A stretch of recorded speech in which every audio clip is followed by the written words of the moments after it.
Ciao ragazzi e bentornati sul canale. Oggi vi presentiamo il nuovo Stilo Jointed 150.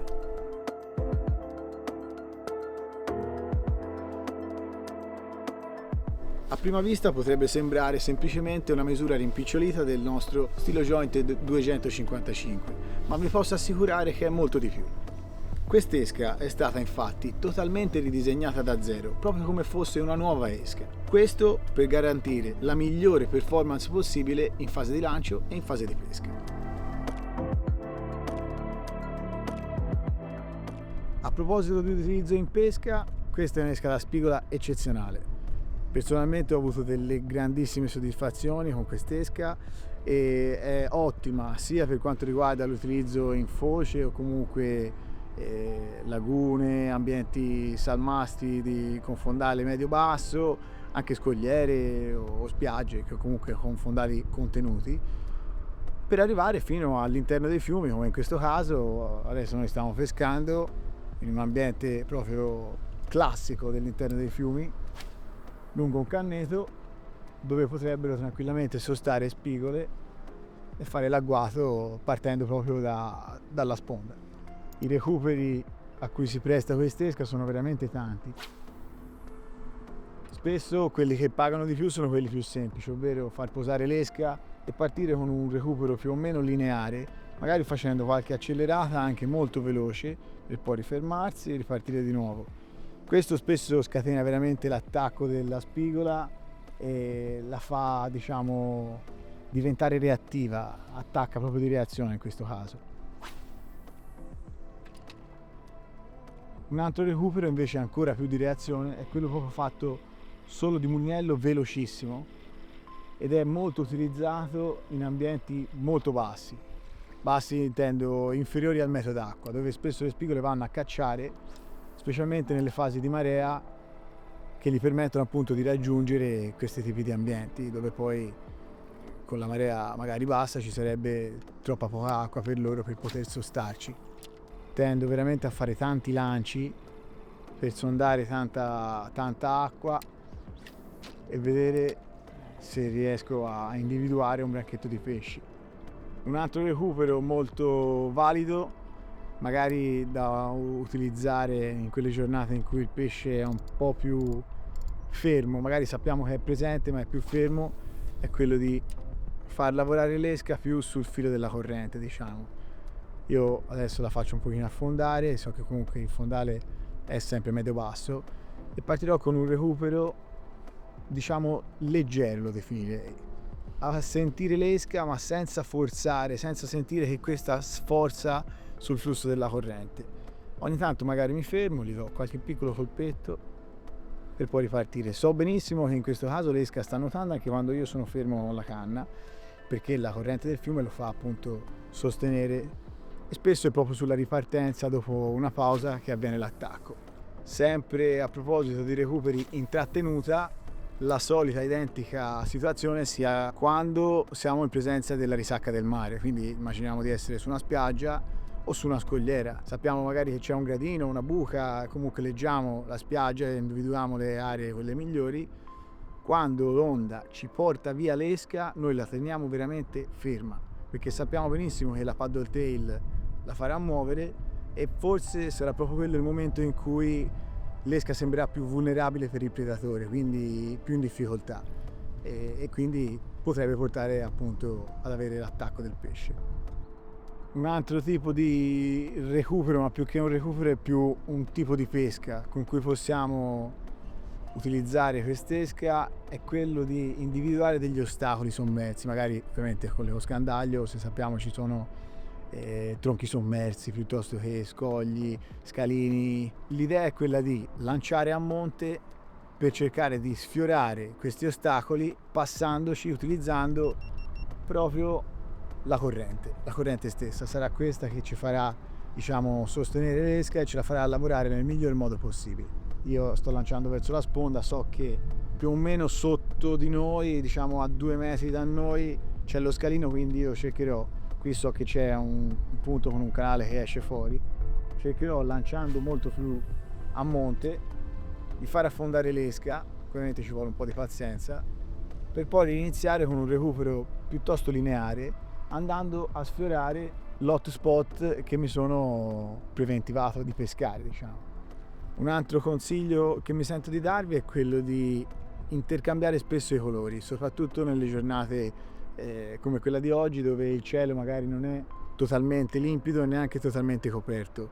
Tra l'altro questo colore qui è un colore che mi piace particolarmente proprio quando faccio la pesca di ricerca, quando devo veramente attirare l'attenzione del predatore in tutti i modi, cioè facendo tanti lanci anche veloci. Non abbiate paura a andare veramente veloce, per quanto uno possa pensare alla pesca della spigola magari una pesca più fatta di agguati, di pesche un po' più lente. In realtà quando è sul basso fondo la spigola mangia anche con recuperi veramente veloci. Vi voglio dare anche qualche consiglio per quanto riguarda le attrezzature con cui possiamo, diciamo, esaltare al meglio l'azione dello stilo 150. Per quanto riguarda treccia e terminale, io direi di stare tra un PE 08 e un PE 1.2 per quanto riguarda appunto i trecciati, e terminali massimo dello 0.30 di fluorocarbon, diciamo il range ottimale dal 25 allo 0.30.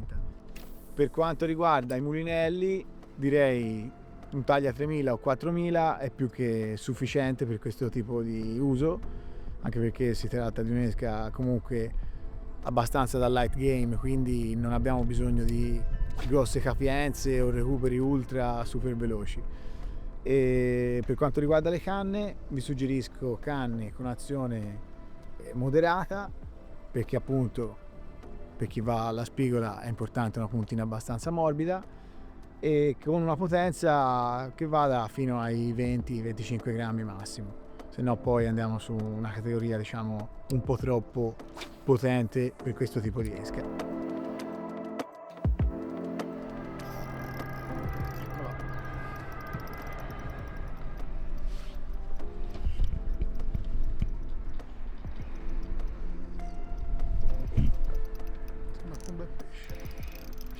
C'è un pesciotto, un canna, eccola, la bellina.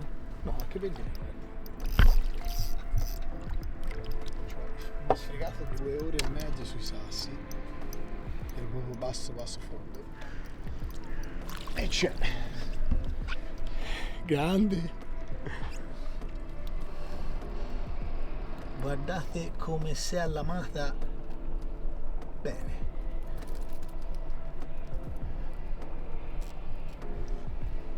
Ragazzi, è stata dura, però alla fine è uscita una piccola spigola, piccola ma grande perché ci ha salvato da una giornata difficilissima. Adesso la slamiamo e rilasciamo. Stilo jointed giallo.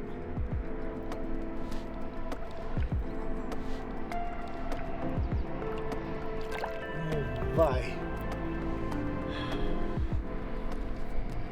Ragazzi, una cattura c'è stata, adesso però lo possiamo dire, vi beccate un filmato amatoriale a livello 1 miliardo di una cosa che è successa un po' di tempo fa in una giornata qualsiasi, di un pesce assurdo che ho preso sullo stilo joint di 150.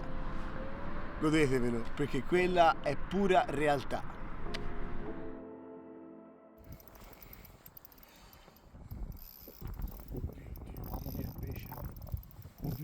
No, enorme.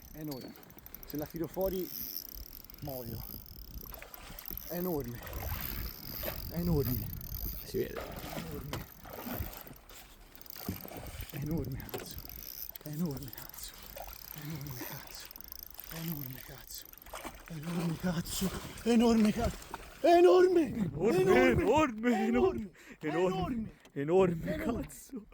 Porco due. Enorme. Oh, guarda, te lo giuro. Sto tremando.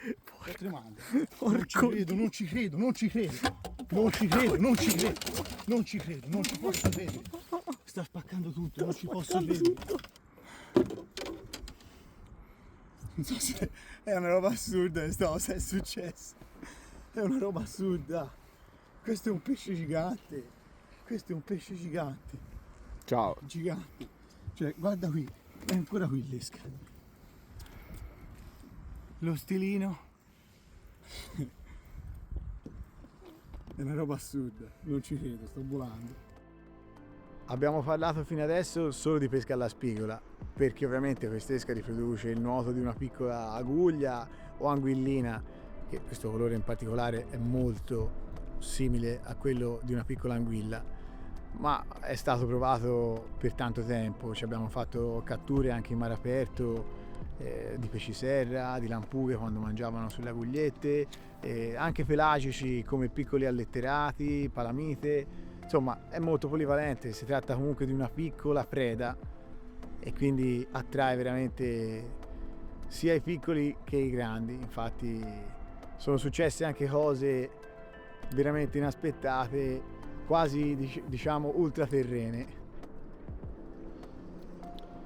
Insomma ragazzi, stiamo parlando di una piccola esca, ma che siamo sicuri che vi potrà dare delle grandi soddisfazioni. Noi anche per questo progetto ce l'abbiamo messa veramente tutta. Spero che questo video vi torni utile, vi sia piaciuto e che non esitiate a mettere un like e magari farci sapere le vostre impressioni con un commento. Ciao!